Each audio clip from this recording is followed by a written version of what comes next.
करके हमने ये धरना दिया है वो विषय हमारे देश के 143 करोड़ लोगों के लिए बड़ा सोचने समझने विचारने का विषय है।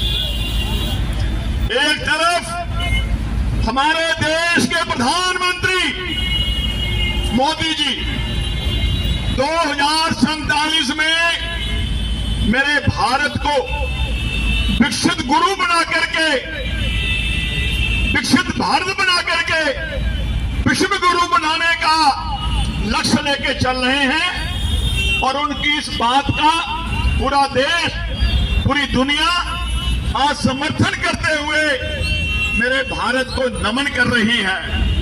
वहीं दूसरी ओर दारुल उलूम देवबंद जो आतंकवाद की नर्सरी चलाते हैं, उन्होंने हमारे देश के बलिदानियों के साथ, हमारे देश के शहीदों के साथ, मेरे देश के सुरक्षा कर्मियों के साथ आज तुलना की है कि जो लोग 2047 में भारत को गजवाए हिंद बनाने की साजिश रच रहे हैं, पीएलपी के माध्यम से जिनका ब्लूप्रिंट एनआईए ने पूरी दुनिया को दिखाया था कि ये लोग 2047 में भारत को गजवाए हिंद एक और मुस्लिम राष्ट्र बनाने का षड्यंत्र रच रहे हैं। जो लोग सुरक्षा कर्मियों के हाथों से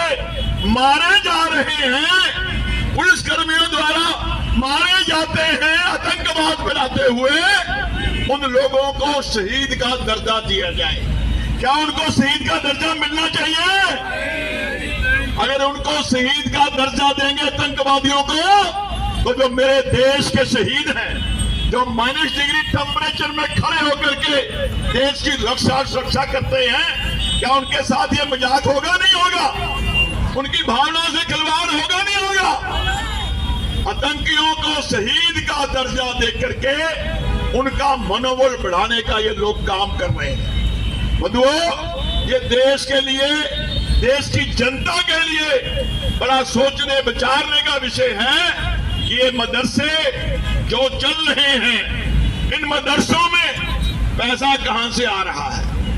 इनमें पैसा जा रहा है हमारा आपका जो टैक्स सरकार को देते हैं, सरकारों को देते हैं देश का हिंदू समाज, वो पैसा इन मदरसों में जा रहा है और मदरसों में छोटे छोटे बच्चों को आतंकवाद पढ़ा करके खुलेआम उनको आतंकवादी बनाने की जो नर्सरियां चल रही हैं, ये वो काम कर रहे हैं।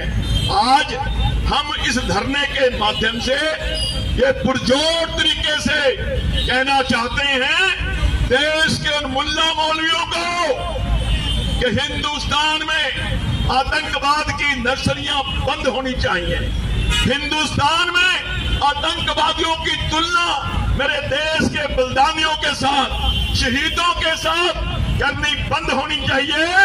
और अगर ऐसा ये लोग करेंगे तो मुझे लगता है कि देश के 143 करोड़ जनता इनको बर्दाश्त नहीं करेगी।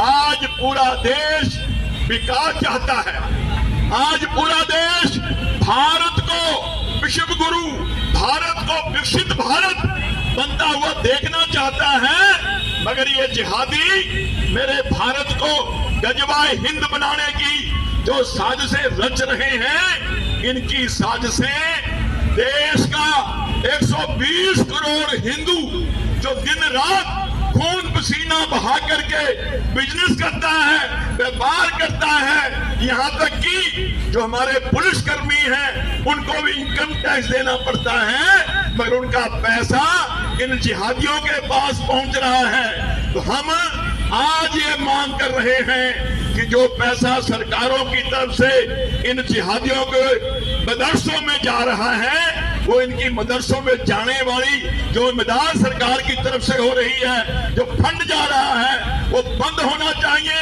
देश के सब मुल्ला मौलवी जो खुलेआम जिहादियों को शहीद बना बनाने की साजिश रच रहे हैं, इनके खिलाफ राष्ट्रद्रोह के मुकदमे डालने चाहिए, इनको जेलों में डालना चाहिए, क्योंकि देश चलेगा संविधान से, देश चलेगा कानून से, देश इनकी शरीयत और इनकी मुल्लागिरी से चलने वाला नहीं है। हम सब ने देखा है कि यहाँ के मुसलमान यहाँ खा करके, यहाँ रह करके मेरे भारत को एक और मुस्लिम राष्ट्र बनाने का, गजबाए हिंद बनाने का षड्यंत्र रच रहे हैं। और वही दूसरी ओर जो सबसे कट्टर मुल्क है मुसलमानों का यूएई में तो 27 एकड़ में 700 करोड़ का मंदिर बना है, और वहां के मुल्ला मौलवी समझ गए हैं कि अगर यहाँ मंदिर बनेंगे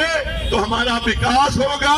और तो और जब मंदिर का प्राण प्रतिष्ठा हो रही थी, मंत्रोच्चारण हो रहे थे, उन मंत्रों की शक्ति से वहां बरसात हुई है। वहां के मुल्ला मौलवियों ने समझ लिया है कि सनातन की शक्ति क्या है। मगर हिंदुस्तान में रहने वाले मुल्ला मौलवी जो हमारी खून पसीने की कमाई से टैक्स के रूप में पैसा देते हैं सरकार को, उससे पल रहे हैं, फल रहे हैं, आतंकवाद की नर्सरियां चला रहे हैं। ये नर्सरियां धीरे धीरे कैंसर का रूप ले रही हैं। आज हम भारत सरकार को, गृह मंत्री को, शिक्षा मंत्री को, योगी जी को, सबको ज्ञापन दे करके ये मांग करने के लिए आए हैं जो सरकार